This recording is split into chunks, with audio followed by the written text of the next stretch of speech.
성경 봉독하겠습니다.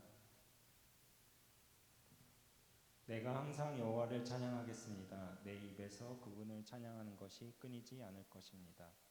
내 영혼이 여호와를 자랑할 것이니 겸손한 사람들이 듣고 기뻐할 것입니다. 오 나와 함께 여호와께 영광을 돌립시다. 우리 함께 그분의 이름을 높입시다. 내가 여호와를 찾으니 그분이 내게 응답하셨고 내 모든 두려움에서 나를 건져내셨습니다. 주를 바라보는 사람들은 밝게 빛났고 그 얼굴이 결코 수치로 얼룩지지 않았습니다. 이 불쌍한 사람이 불렀더니 여호와께서 들으시고 그 모든 괴로움에서 구원하셨습니다. 여호와의 천사가 주를 경외하는 사람들을 둘러서 진치고 구원하십니다. 오 성도들이여 여호와의 선하심을 맛보고 깨달으십시오. 주를 믿는 사람은 복이 있습니다. 오 성도들이여 여호와를 경외하십시오. 여호와를 경외하는 사람들은 부족한 게 없을 것입니다. 여러분은 시와 찬미로 신령한 노래들로 서로 화답하고 마음으로 주께 찬송하며 우리 주 예수 그리스도의 이름으로 모든 일에 항상 하나님 아버지께 감사하고 아멘.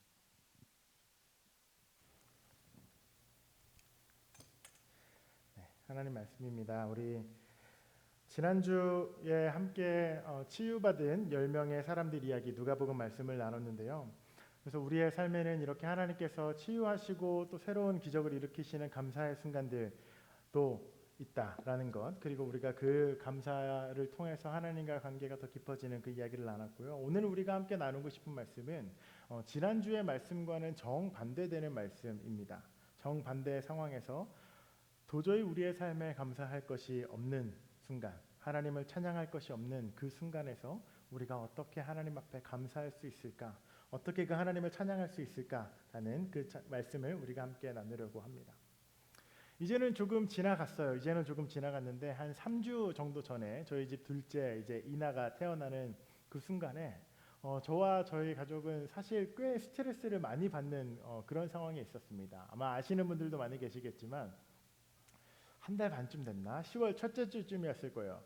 토요일 날 밤에 이제 설교를 이제 마무리하고 이렇게 일을 하고 있는데 갑자기 이상한 소리가 이제 세탁실에서 이렇게 들리는 거예요. 가보니까 하수관이 이렇게 역류하고 있었어요. 그래서 뭐 많이 막 엄청 역류하지는 않았는데 이제 집에 있는 물을 사용하면 이제 거기서 이제 꼬르륵 이제 물이 다 이제 역류하는 거였죠. 그래서 막 지하 전체가 잠기는 막 그런 물난리 상황은 아니었는데 이제 꽤 물이 흘러서 카페트가 이렇게 젖고 이제 지하가 좀 오염되는 정도였습니다. 그래서 사실은 뭐 처음 겪는 일이기도 하고 별일 아니라고 생각했거든요. 그래서 물 좀 이렇게 퍼내고 이제 변기 좀 뚫고 카펫 좀 말리고 이제 뭐 어디 휴지나 이물질을 뭐 지하나가 변기에 넣었겠지라고 바로 지하나 탓을 하기 시작했어요.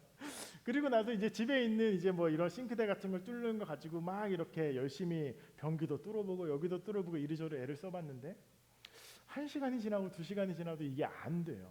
그래서 이거 생각보다 심각한 건가 해서 막 해봤는데 이제 물이, 그리고 나서 세탁기를 돌렸는데 그게 엄청난 실수였어요. 세탁기도 메인 라인으로 당연히 물이 빠지겠죠. 그 물이 이제 이렇게 된 거예요. 그래서 급하게 막 밤 10시가 넘어서 막 24시간 플러밍하는 회사에 막 전화를 하고 막 토요일 밤이었는데 막 그랬던 기억이 나요. 그때부터 약 한 6주 동안 아주 길고 긴 수리 일정과 또 보험회사와 또 그 플러밍 회사와 셀 수 없이 많은 전화 통화를 하고 그 중간중간에 아시죠? 막 광고와 영업과 뭐 거절과 검색과 비교와 수리와 막 이런 일련의 사건들이 그 6주 동안 저에게 있었어요. 당장 이제 막 아이 병원비도 그렇고 이제 큰 지출을 해야 되는 일들이 예상되어져 있기 때문에 그렇게 큰 지출, 갑자기 이런 서프라이즈 지출하기가 어려워서 최대한 이제 막 저렴한 곳을 찾으려고 했었고 이 과정에서 이제 당연히 여러 가지 실수도 경험하기도 하고 또 아직 이렇게 영어가 원어민처럼 완벽하지 않은 상황에서 보험회사와 수리업체와 이렇게 통화하고 뭔가 내가 지금 손해보고 있는 건 아닐까, 뭔가 속이고 있는 건 아니야, 막 이상한 집착이 생기기 시작하면서 보험회사 사람들 막 이러면서 막 신경이 막 잔뜩 날카로워지기 시작했습니다. 그래서 아마 엄청 편하지 않은 영어로 이런 미국에서 이런 행정처리 일들을 해나가시는 분들은 아마 경험해 보셨겠지만 그 과정이 이렇게 뭐 즐겁거나 이렇게 순탄하지만은 않죠. 힘든 일이에요.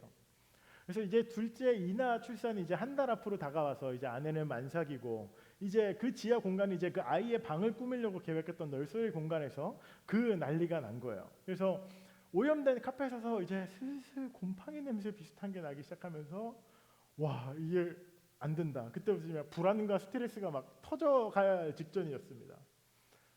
이제 사진을 우리 동희가 여기서 사진을 찍고 있는데 혹시 뒤에 사진이 하나 있는데 사진을 하나만 보내주시면 감사하겠습니다. 감사해요. 어떤 상황이었냐면 이런 상황이었어요. 그래서 지하실이 이제 카페트를 이제 다 뜯어내고 요거는 약간 수리가 된 건데 막 벽도 이렇게 다 뜯어내고 막 이런 상황이었어요. 그러다 보니까 저기 책상이랑 이런 데 이미 다 먼지가 다 뿌옇게 앉아 있는 그런 상황이었습니다. 네, 감사합니다. 이 컨텍스트에서 어느 수요일 아침에 이제 아침에 아내가 여보 좀 이상해. 그러니까 왜? 병원에 가봐야 될 것 같은데 수요일에 왜? 더 테이블이 있는 날이었거든요. 왜? 그러다 보니까 아마 양수가 터진 것 같아. 워러가 브로큰 된 것 같아. 약간 그래서 병원을 일단 가보자. 그래서 일단 아침에 병원을 부랴부랴 갔죠. 병원을 갔는데 제왕절개 수술 예정일보다 2주 빠른 날이었고 실제 예정일보다는 3주가 빠른 날이었습니다. 그런데 일단은 병원을 갔죠. 그런데 이제 거기서 만나는 간호사분들과 의사 선생님들이 다 진찰하더니 너무 기쁜 마음으로 오늘 아이의 생일이 될 것 같은데 수술하자 그러시는 거예요. 그래서 얼마나 이게 놀랍고 기대되고 설레는 순간입니까? 오늘 아이를 만난다고? 근데 그 순간 저 시멘트 바닥이 머리에 생각이 나는 겁니다. 야 이거 생각보다 공사가 너무 딜레이가 되는데 지금 지하실이랑 거실까지 다 먼지 투성인데 지금 아이를 출산하면 하루 이틀 3일 며칠 뒤에 집에 오는 거지 일주일은 더 필요한데 이거 안 된다라고 이 신생아는 어떻게 저 집에 돌아가라고 해서 막 이런 상황 막 불안해지기 시작했어요. 이제 곧 아이를 만날 수도 있는 그 엄청난 수요일 아침에 또 아내는 수술을 앞두고 얼마나 긴장했겠습니까? 근데 오늘 출산할 수도 있어, 출산할 거야라는 그 아이의 첫 마디에 제 머릿속은 3, 4일로는 안 되는데 일주일은 더 있어야 되는데 막 그렇게 몸이 불안해지기 시작했어요. 그래서 10월에 이 마지막 주 이나가 태어나는 그 주는 꽤 오랫동안 기억될 만큼 단 하나도 계획대로 진행되지 않았던 혼란과 염려로 가득 찬 한 주였습니다. 그래서 당시를 이렇게 생각해 보면 새로운 가족과 막 자녀를 맞이하는 그 기쁨도 있지만 야 근데 이거 문제는 해결해야 되는데라는 그 조급함과 이 바뀌지 않고 계속해서 꼬이는 상황들로 인해서 또 몸과 마음이 이렇게 잔뜩 날카로워지고 스트레스를 많이 받았던 그런 시간으로 그때가 기억이 납니다. 이 이야기를 나눠드리는 이유가 제가 몇 달 전에 보냈던 그 몇 주처럼 우리의 삶과 이런 여정에는 언제 마치 이렇게 하수관이 터지듯이 원하는 대로 계획하지 않았던 그런 일들이 우리 안에 퍽퍽퍽 이렇게 일어나기도 합니다. 그래서 예상치 못한 사고가 일어나기도 하고 그로 인해서 우리의 몸과 우리의 마음이 상하기도 하고 가까운 가족이나 친구나 혹은 직장에서나 이런 관계의 균형들이 무너지기도 해요. 그래서 염려와 걱정과 스트레스가 순식간에 우리의 생각과 마음을 이렇게 잠식해버려서 어깨랑 몸이 이렇게 잔뜩 근육들이 굳어가고 머리 뒤가 저릿저릿 통증이 오는 순간들도 우리의 삶에는 꽤 종종 오곤 합니다. 원인을 찾아내려고 이유를 찾아보려고 막 이렇게 애쓰지만 결국 끝에는 자기 스스로를 비하하거나 다른 사람과 타인을 비난하거나 혹은 원인조차 찾을 수 없어서 그런 황망한 순간들이 우리의 삶에는 오기도 하죠. 이런 순간에 잠깐 제가 앞서 인트로에 나눠드린 이야기는 그냥 평범하게 집에서 있을 수 있는 일이지만 우리의 삶에 이보다 훨씬 더 크리티컬하고 큰 위기들이 찾아오기도 합니다. 그런 순간에 하나님이 살아계시다고 믿고 전능하신 분이 살아계시다고 믿고 전능하신 분을 우리의 아버지라고 고백하는 우리 기독교 신앙인들, 하나님의 자녀인 우리는 그 상황을 도대체 어떻게 우리가 받아들이고 어떻게 소화하고 어떻게 우리는 살아가야 할까라는 그 질문에서 오늘 이 두 번째 감사절 설교가 시작이 됩니다. 순영 선생님이 오늘 읽어주셨던 이 시편 말씀은요, 다윗의 설교 시리즈를 우리가 꽤 긴 기간 했는데 그 중에 다루지 않았던 하나의 비하인드 스토리 숨어져 있는 이야기입니다. 꽤 유명한 이야기인데 오늘 우리가 읽은 이 시편 34편의 말씀은 이런 부제가 있어요.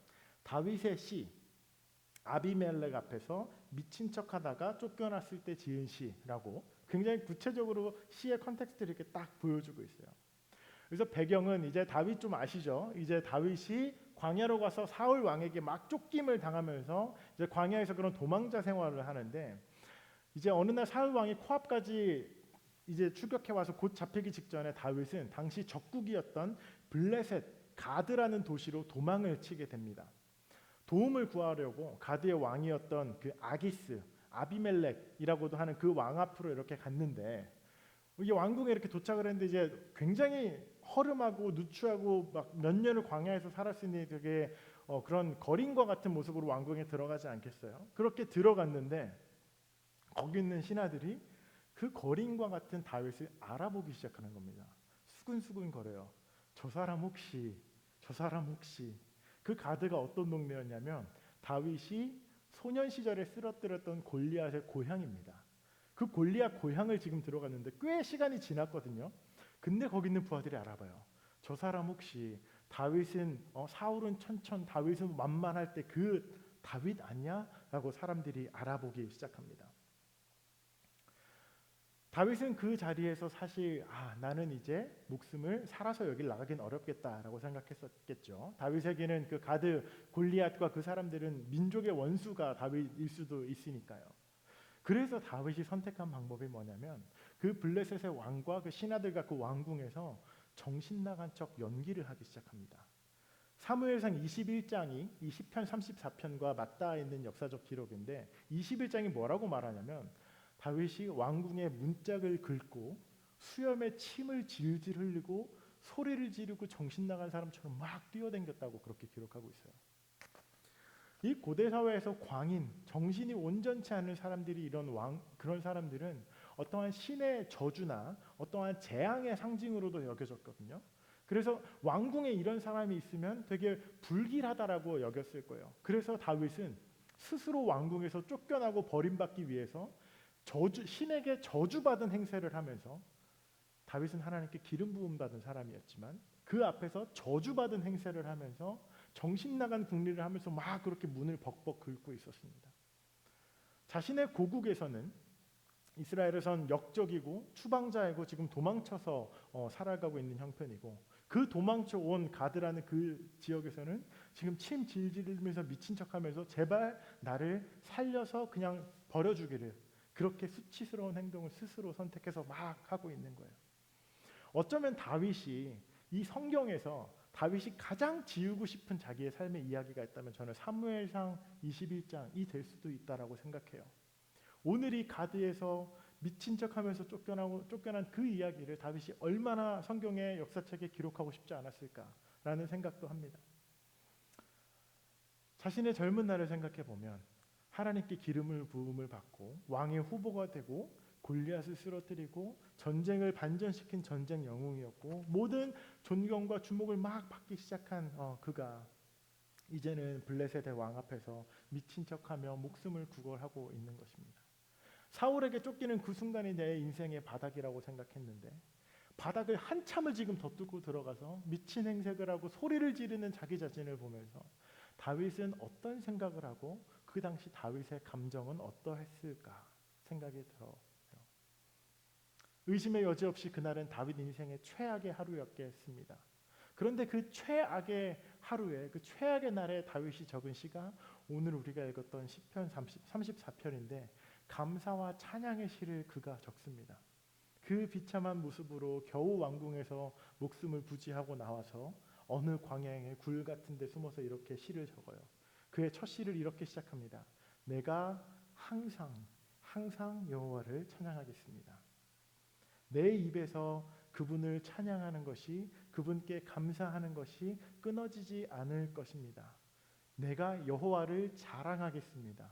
여호와께 영광을 돌리며 성도들이여 여러분도 우리 함께 그분의 이름을 높입시다. 하나님을 주를 바라보는 사람들은 밝게 빛나고 그의 얼굴이 결코 수치로 얼룩지지 않을 것입니다. 이 불쌍한 내가 부르짖을 때 여호와께서 들으시고 모든 괴로움에서 구원했습니다. 하나님은 마음이 상한 저와 같은 사람과 가까이에 계십니다. 고난이 많지만 여호와께서 건져내고 보호하십니다. 영혼을 구원하시고 여호와께 피하는 사람은 버림받지 않습니다라고 그가 시를 쓰기 시작합니다. 인생에서 최악의 날, 최악의 순간을 보내고 있는 다윗이 하나님께 했던 고백은 불평과 하나님이 어디 있냐, 하나님이 옳은 거냐, 원망하고 불신과 옳고 그름의 가치 판단을 그가 하지는 않습니다. 그 절망의 날 다윗은 그저 겸손하게 하나님께 감사와 찬양의 고백을 했습니다. 그의 삶은 여전히 도망자 신세였어요. 여전히 자신의 목숨은 위태로운 상황이었고 자신의 수치와 부끄러움과 존엄성은 여전히 완전히 산산조각난 있지만 그는 자신의 삶의 상황에 일어난 일들과 조건과 관계없이 하나님께 감사를 드리고 찬양을 드리려고 마음을 먹고 그렇게 하나님을 올려드리고 있는 것입니다. 이 감사의 고백을 하는 다윗의 시와 기도 속에서 우리는 다윗이 이 감사와 기도를 하면서 하나님을 아주 깊이 경험하고 있음을 우리는 볼 수 있습니다. 이 감사의 고백들을 조금 더 자세히 들여다보고 한 절 한 절 그의 시를 읽어보면 인생의 가장 수치스러운 날 다윗은 자신의 수치를 거두시고 자신의 마음과 얼굴에 빛을 비추어 주시는 하나님을 경험해요. 모든 괴로움에서 구원하시는 하나님을 또한 경험합니다. 여호와 하나님의 선하심과 그 감사와 찬양 속에 찬양을 경험하고 맛봅니다. 상한 자신의 마음 가까이에 계시는 하나님의 구원과 사랑을 또한 다윗이 경험합니다. 모든 자신의 뼈마디를 보호하시는 하나님의 돌보심을 경험하고 버림받지 않고 구원하는 하나님의 상황을 다윗이 그 자리에서 경험합니다. 내가 항상 여호와를 찬양하고 감사하겠다는 다윗의 고백과 선포는 상황에 따라 하나님께 감사하지 않겠다라는 하나님을 향한 다윗의 사랑과 다윗의 신뢰입니다. 에베소서에서 바울이 이야기하듯 주 예수 그리스도의 이름으로 모든 일에 여러분들 항상 하나님께 감사하십시오. 이 가르침을 듣는 에베소 교회 사람들 역시 감사할 만한 상황이 막 넘쳐났기보다 박해와 혼란 속에 있었습니다. 그러나 그 모순된 상황 속에서 올려드리는 다윗의 이 감사의 고백을 통해서 우리는 현실과 상황을 이렇게 뛰어넘어서는 하나님을 발견하게 되고 결국 그 하나님 안에서 우리는 우리의 상황, 이 문제가 해결되는 것과는 비교할 수 없는 하나님의 위로와 소망을 맛보고 발견하게 됩니다. 가장 수치스럽고 자존감이 무너지는 그 어두운 순간에 가장 밝게 빛나는 창조주 안에서의 존엄성이 우리 안에 발견되고 죽음과 두려움과 불안 속에서 막 이렇게 바들바들 떨고 있는 그 순간에 하나님의 선하심을 역설적으로 경험하는 놀라운 은혜와 기적이 이 감사와 찬양의 고백을 통해서 그렇게 발견되어집니다. 다윗의 이 고백이 우리의 삶에도 그리고 함께 이 감사를 고백하는 오늘날에도 그렇게 우리와 함께 하신다라는 것이 너무나 큰 은혜이죠. 저희 가족이 이날을 만난 지 10월 마지막 주 수요일로 돌아가 보겠습니다. 그래서 그날 당일에 우리가 급하게 막 더 테이블 예약과 일정들을 다 취소하고 여전히 이 집 시멘트 바닥은 시멘트인 상황에서 우리는 둘째 아이 이날을 만났습니다. 근데 막상 이제 그 작은 아이를 만나고 이렇게 앉는 순간 저녁에 해야 하는 일과 집에 가서 해야 할 그 모든 일들은 당연히 이렇게 생각나지 않았어요. 그래서 이렇게 아내는 수술대에 이렇게 누워 있고 갓 태어난 아이를 이렇게 아내 이렇게 몸에 올리고 이렇게 함께 울면서 기도했던 그 순간이 기억이 납니다. 하나님 우리에게 새로운 생명을 허락해 주셔서 너무 감사합니다. 하나님의 자녀로 당신이 주신 이 생명을 하나님 우리가 책임 있게 잘 기르고 좋은 부모가 되겠습니다라고 그렇게 하나님 앞에 기도했던 순간이 기억이 납니다. 하나님 다른 날이 아니라 오늘 공사가 다 끝난 날이 아니라 더 테이블이 끝나고 주일 예배를 마친 그 다음 날이 아니라 오늘 이 날을 만나게 해주셔서 너무 감사합니다 주님. 그렇게 기도했던 기억이 나요. 그렇게 이날을 만나고 우리 사랑하는 모닥불교회 가족분들과 또 함께 목회하는 목회 동료 목사님들에게 소식을 나누고 많은 사랑과 축하 인사를 받았는데 그런데 그 많은 인사와 사랑을 받는 그 중에 한 분 예상치 못한 분께 연락을 받았습니다.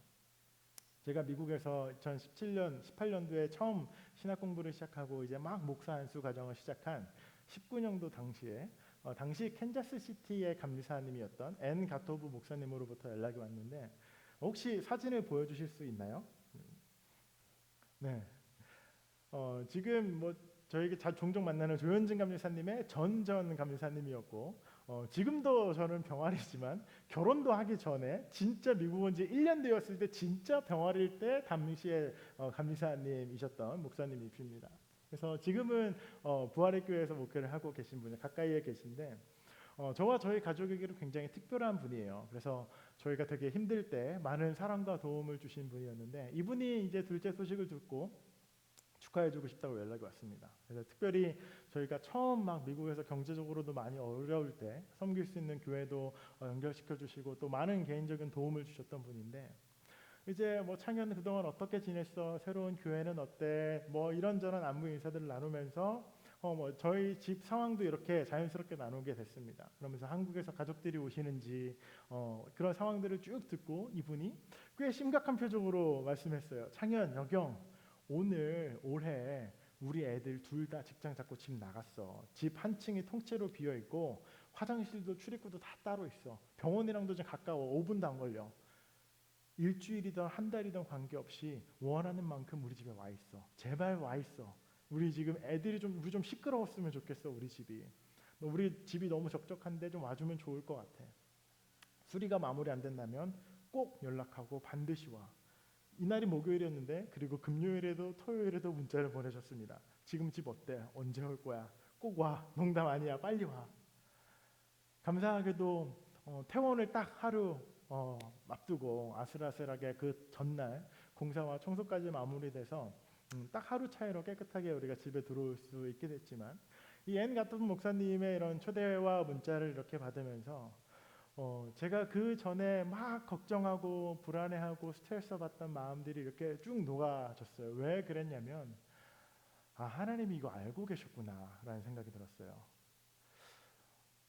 이게 참 내 생각대로 계획대로 지금 이게 되지 않는데 막 이렇게 지끈지끈할 때, 그래, 하나님이 이거 다 알고 계셨어라는 생각이 이분을 만나서 이제 그런 초대를 받을 때 드는 거예요. 하나님은 플랜 B, 플랜 C도 있으셨구나. 다 준비하고 계셨구나. 언제든지 우리 집에 와, 창현. 한층 편하게 다 쓰게 해줄게. 심지어 밥도 해줄게. 라는 그 목사님의 초대가 마치, 창현아, 여경아, 뭐가 그렇게 걱정이 되고 뭐가 그렇게 염려가 많고 뭐가 그렇게 두렵니? 아등바등 모든 문제를 다 그렇게 하려고 하니 내가 있잖아. 한층 다 줄게. 내게 와. 밥도 해줄게. 라고 초대하시는, 그렇게 하나님의 음성이 들려져 왔던 그런 경험이었습니다. 삶에서 이렇게 만난 작은 문제를 막 해결하려고 그동안 이리저리 막 통화하고 찾아보고 막 비교하고 날 서 있던 모든 그런 마음과 생각들이 이 위로와 초대에 하나님이 같이 있었구나라는 그 순간이 깨달아지는 순간 다 이렇게 녹아내리는 듯 했습니다. 그 하나님의 위로, 그 상한 마음을 하나님께서 자세히 아시고 헤아려 주십니다. 그리고 주변 사람들을 통해서 말씀하시고 위로하시고 돌보시고 보호하신다는 것이 다시 한번 이렇게 믿어지고 깨닫게 되는 순간들이었어요. 상황은 변하지 않았지만 더 이상 그 상황이 저의 마음이나 감사와 기쁨을 빼앗아 갈 수는 없었습니다. 그분의 사랑과 돌보심과 함께하심이 온전한 제 안에 믿어지고 경험되었기 때문이죠. 사랑하는 모닥불교회 가족 여러분, 우리가 감사할 상황에서만 감사하기보다 전혀 감사할 것이 없는 순간에도 감사와 찬양을 이 다윗과 같이 하나님께 고백되어질 때, 하나님 안에서 우리가 그 순간에는 보지 못하고 경험하지 못하는 엄청난 은혜와 위로와 사랑과 소망을 우리가 발견하게 될 수 있습니다. 그것을 역전하는 것은 상황이 단순히 해결된다면, 문제가 해결된다면 넘어가는 거지만, 그 문제 해결보다 훨씬 더 엄청난 방법으로 우리의 삶에 소망을 주시는 분이 지금 여러분의 삶에 함께하고 계시고 가까이에 계십니다. 그래서 우리의 가장 힘들고 외롭고 수치스럽고 때로는 막막하고 이런 두려운 상황들이 우리 안에 찾아올 때라도 하나님께서는 우리 곁에서 단 한 뼘도 멀어지지 않으시고 떨어지지 않으시고, 오히려 오늘이 다윗의 고백처럼 하나님께서는 마음이 상해 있는 사람들, 많은 스트레스를 받고 마음이 무너져 있는 사람들, 감정이 우울한 사람들, 불안한 사람들, 걱정에 떨고 있는 사람들, 분노하고 있는 사람들, 그런 사람들 마음에 하나님께서는 더 가까이 계셔서 우리와 함께 하신다라고 그렇게 다윗은 고백하고 있습니다. 이제 그 추수감사절이 시작이 되죠. 이번 한 주 여러분의 삶에서 어떠한 감사들을 발견하시고 주 안에서 어떠한 소망들을 여러분 누리시겠습니까? 우리가 감사를 고백할 때 감사할 만한 것들이 있어서든 없어서든 우리가 그 감사를 다윗과 같이 내가 항상 하나님께 감사하고 찬양하겠다라고 마음 먹고 고백하는 그 순간 우리 안에 엄청난 소망과 기쁨과 위로와 은혜를 우리가 마주하게 될 것입니다. 이번 한 주 감사로 그분의 사랑과 위로를 경험하시는 여러분 모두가 되기를 주님의 이름으로 간절히 축원합니다. 우리 함께 기도할까요? 이 시간 기도하실 때 가장 먼저 오늘 메시지와 말씀을 나누면서 다윗의 이야기를 들으면서 여러분 마음 가운데 있는 어두움들, 불안함들, 슬픔들, 걱정들을 우리 하나님 앞으로 한번 가지고 나아가 봅시다. 하나님, 지금 제 삶에는 이러한 이슈들이 있고 지금 제 마음은 이러한 것들로 인해 불편하기도 하고 불안하기도 하고 하나님, 지금 저의 감정은 이러한 상황과 이러한 일 때문에 이리저리 널뛰고 있습니다. 하나님, 제가 다윗과 같이 지금 하나님 앞으로 감사와 기쁨으로 나아가겠습니다 라고 이 시간 우리의 어려움과 우리의 문제들이 있다면 이 시간 진솔하게 하나님 앞에 내려놓고 주 앞에 그렇게 우리의 문제를 고백하는 기도를 먼저 올려드립니다.